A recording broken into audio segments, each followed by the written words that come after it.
Assalamualaikum warahmatullahi wabarakatuh. Salam Merdeka Mengajar.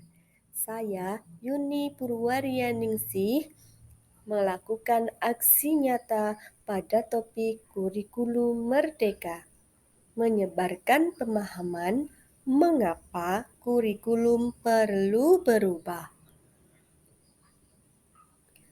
Apa makna kurikulum dalam pendidikan? Kurikulum merupakan pedoman penyelenggaraan kegiatan pembelajaran untuk mencapai tujuan pendidikan tertentu. Kurikulum sering dimaknai sebagai keseluruhan pengalaman belajar murid. Nyatanya, lebih dari sekedar itu. Kurikulum itu kompleks dan multidimensi. Kurikulum dapat pula dimaknai sebagai titik awal sampai titik akhir pengalaman belajar murid. Kemerdekaan murid dalam belajar adalah jantung dari pengembangan kurikulum.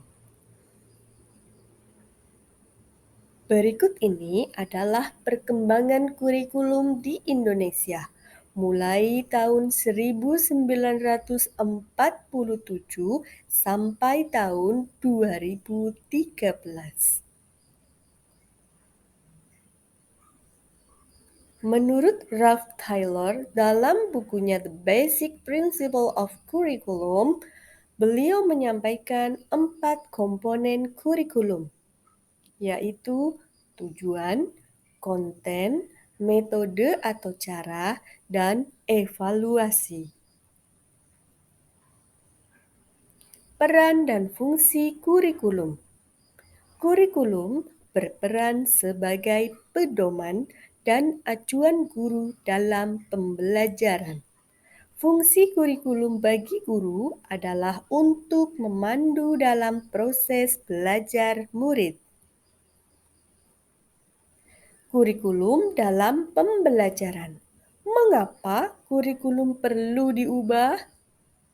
Kurikulum perlu diubah untuk menyesuaikan dengan kebutuhan murid dan perkembangan zaman.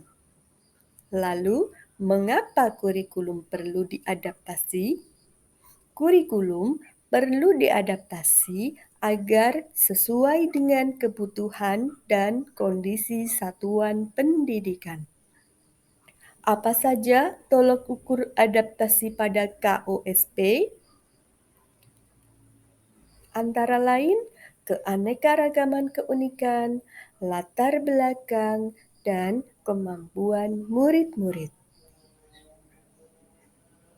KOSP, yaitu Kurikulum Operasional Satuan Pendidikan. Adapun komponen dalam KOSP yaitu 1. Karakteristik satuan pendidikan. 2. Visi, misi, dan tujuan sekolah. 3. Perencanaan pembelajaran. 4.